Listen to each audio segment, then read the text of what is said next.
Net নেই তো, আমি তো পারি না। বুঝলি নেট নেই আমার বলে কাছে। কথা ছেলে কিন্তু ওর হ্যাংলামো দিন দিন যা বাড়ছে তা আমায় বেশ চিন্তিত করে তুলছে। ঠিক বলেছো দাদা, ঘরের কোথাও খাবার রাখার জো নেই, বন্ধ পেলে সাবার করে দিচ্ছে। আর দই মিষ্টি পিঠে পায়েস হলে তো কথাই নেই। ওর আচরণে দিয়ে দিয়ে বেশি লজ্জিত। এত করে বোঝালেও বেটা বোঝে না, কারো কথা শুনে না।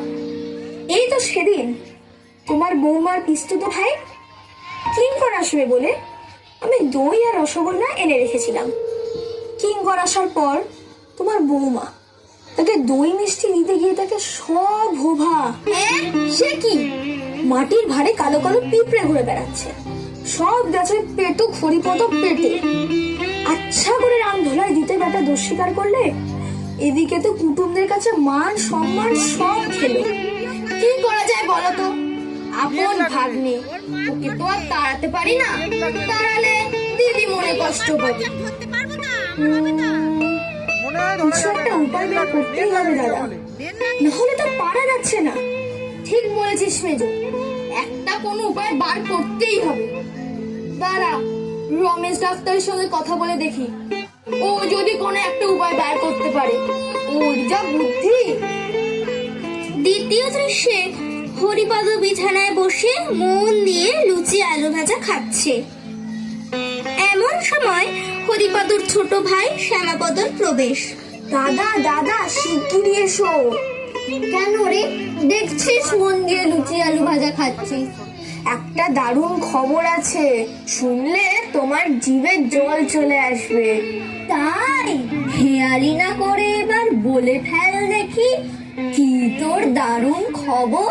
পিসিমা এইমাত্র এক হাঁড়ি দই খাটের তলায় লুকিয়ে রাখলেন। দই বলিস কি রে ভাই, এ তো দারুণ খবর।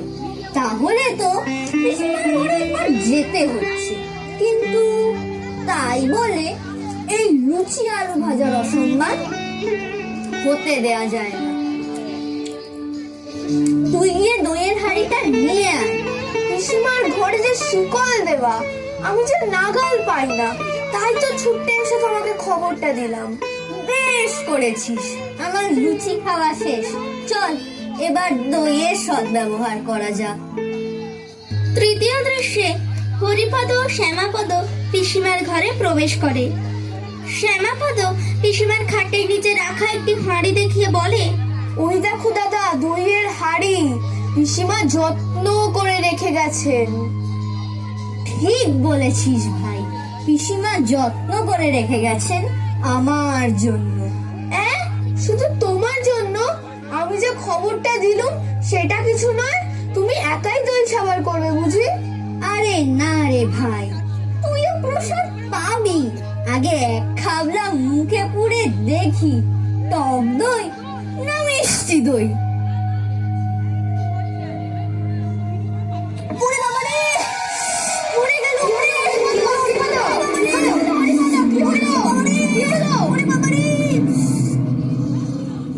বেশ হয়েছে, তোর যা হ্যাংলামো এমন একটা ঘটনা জানা ছিল। দই ভেবে চুন খেলে হতো না। ওগো মামা গো, কিছু একটা করো। ওই বেটা শ্যামাপদই তো আমাকে ফাঁসালো। ওই তো বললো পিসিমা খাটের তলায় দই রেখে গেছেন, তাই তো আর লোক সামলাতে পারলেন না। ওকে জিজ্ঞাসা করো না। মামা, আমি একটু শান্তি খোঁজার বাড়ি যাচ্ছি, একটা পড়া বুঝে আসতে হবে। হরিপদ, তোকে কতবার বলেছি নিজেকে একটু পাল্টা, এত লালসা ভালো নয়। দেখলি তো আজ কেমন দই ভেবে চুল খেয়ে বিপদে পড়লি। ও মা, কিছু একটা করো, আর পারছি না, আর এরকম কাজ কখনো করবো না। কোথায় আম্মা? উল্টো পাল্টা খেয়ে রাতে যখন পেট কামড়ায় তখনও তো বলিস আর এমন কাজ করবো না। একটু সেরে উঠলে আবার তোর হ্যাংলামো বেড়ে যায়। এখন কেমন জব্দ হয়েছিস, তোর লজ্জা নেই হরিপদ? এবারেই শেষ, আর এরকম কাজ করবো না। আমার মুখ যে জ্বলে যাচ্ছে, আমি আর পারছি না, কিছু একটা করো। রমেশ ডাক্তারকে খবর দাও, বাচ্চা আমার বড় কষ্ট পাচ্ছে। ওকে তোমরাই আজকাদের মাথায় তুলেছো দিনি, এরকম আর চলতে পারে না। শুধু পেটুকের মতো লুকিয়ে ছুড়িয়ে খাবে? এর জন্য কত ধমক, কত শাস্তি, কত শাসন, কত সাজাই তো দেওয়া হয়েছে, তবু আক্কেল হলো না। কি যে বলেন দাদা, ও তো আমাদের আদরের ভাগনা, শুধু একটু খেতে ভালোবাসে, আর তো কোনো কাজ করে না। উঠে পড় না, উঠে পড়, কিছু একটা করো। উঠে পড় না। আর পারছি না। যেমন হরিপদ তেমনি তার ছোট ভাই শ্যামাপদ। পেট রোগা, দুদিন অন্তর অসুখ লেগে আছে, তবু তাদের হ্যাংলামি যায় না। দই ভেবে চুন খেলি, কি অবস্থা! দাঁড়া দাঁড়া, আমি রমেশ ডাক্তারকে ডেকে আনছি। ও বাবা গো, মরে গেলাম গো, ও বাবা গো, আর এমন কাজ করবো না, আর কখনো দই ভেবে চুন খাবো না। বাঁচাও, ওরে বাবা রে, ওরে! চতুর্থ দৃশ্যে মনমরা হরিপদ ও শ্যামাপদর কথোপকথন। বুঝলি শ্যামা, দড়ি ভেবে চুন খেয়ে যা ভুগলাম ভাই, আর এরকম কাজ করবো না।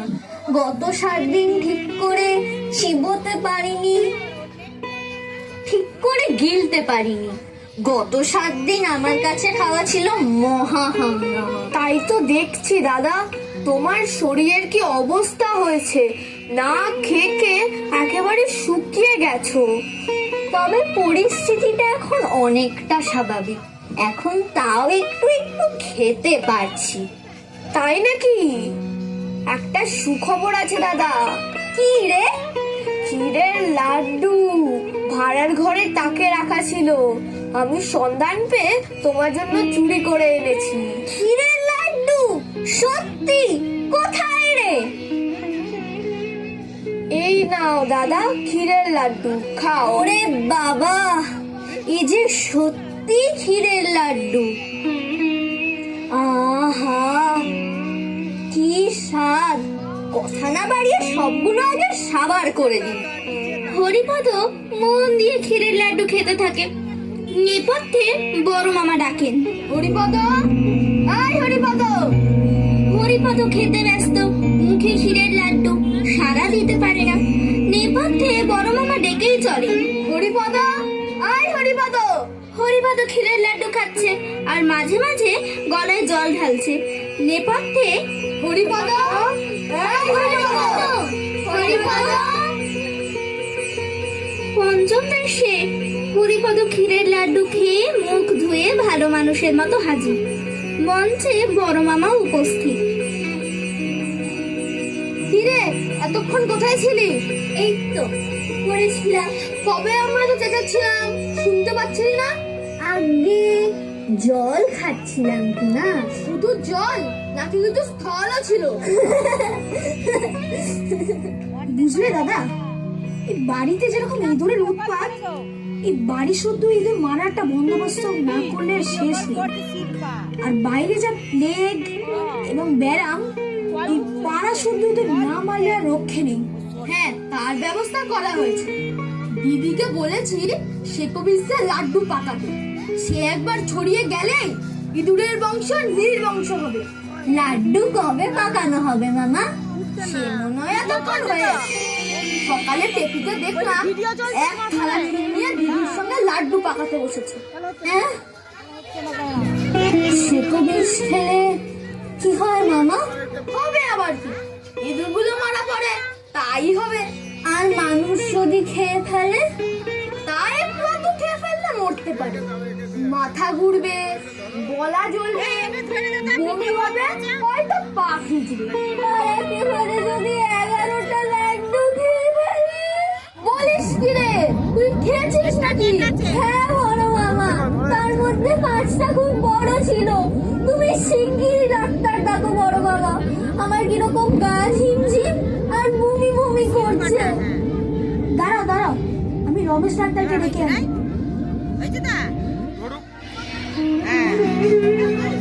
আসুন ডাক্তার, আসুন। কে, কোথায় আমার রুগী? ও দেখতে পাচ্ছে, ও দেখতে পাচ্ছে, ও দেখতে পাচ্ছে ওর। রাহুল সর এ রাহুল সরে যা দেখতে পাচ্ছেন? হ্যাঁ? জিভটা দেখি, একটু পেটটা। তা কি হয়েছে? হরিবাবু শেখর বেশমেশানের লাড্ডু খেয়ে ফেলেছে ডাক্তার। হ্যাঁ? ও সে কি? এ তো মারাত্মক ব্যাপার। আরে বাঁচানো মুশকিল। ওকে যেভাবে হোক বাঁচাও ডাক্তার, ও কখনো এরকম কাজ করবে না। আমি আর কখনো এরকম কাজ করবো না, আমাকে বাঁচান। বেশ, তবে একটা খুব কড়া তেতো ওষুধ খাওয়াতে হবে। হ্যাঁ, তেতো ওষুধ? ওরে বাবারে! হ্যাঁ ভাগ্নে, তেতো ওষুধ, খুব কড়া। এ হলো শেকো বিষের জম। হাঁ করো, হাঁ। ওরে বাবারে, কি তেতো, কি দুর্গন্ধ! এইবার এটা শুকে দেখো। কি ঝাঁজ! ওকে এবার পাশের ঘরে নিয়ে যাও, ভালো করে লেপ কম্বল চাপা দিয়ে শুইয়ে দাও। দেখো যেন ঘাম হয়, 3 দিন আগে যেন উঠতে না পারে। আচ্ছা ডাক্তার বাবু, হরিপদ কি খাবে? চিরতার ঝোল আর সাবু খেয়ে থাকতে হবে। আমি উপরে মার কাছে যাবো। হ্যাঁ, মার কাছে যাবে না আরো কিছু? তাকে এখন ভাবিয়ে দিলে তোমার লাভ কি? তাকে এখন খবর দেওয়ার দরকার নেই। তোমার মা আর মামিরা জানবে তুমি আরো থেকে অসুস্থ হয়েছো। যাও পাশের ঘরে যাও। গিন্নি, ও গিন্নি, একটু এই ঘরে এসো তো। কি হয়েছে? হরিপদ একটু পিঠেকে অসুস্থ হয়ে পড়েছে। ওকে পাশের ঘরের বিছানায় নিয়ে গিয়ে লেপ কম্বল চাপা দিয়ে শুইয়ে দাও, আর ওর জন্য চিরতার ঝোল আর সাবুর ব্যবস্থা করো। এই হলো 3 দিনের পথ্য। একদমই তাই। আর হরিপদ, আমাকে এইসব খেতেই হবে বড় মামা?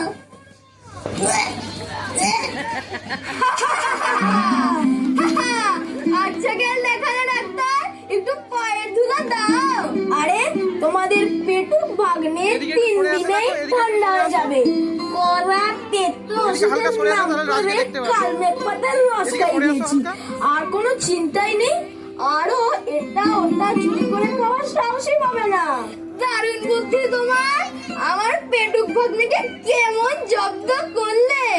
তোমার শেকো বিষয়ের আইডিয়াটা পুরো জমে ক্ষীর। আরে ক্ষীর বলতে মনে পড়লো, ভাড়ার ঘরে কি সত্যি সত্যি ক্ষীরের লাড্ডু অবশিষ্ট আছে নাকি? আছে আছে ডাক্তার, দাঁড়াও তোমার জন্য আনাচ্ছি। গিন্নি, ও গিন্নি, একটু এ ঘরে এসো তো।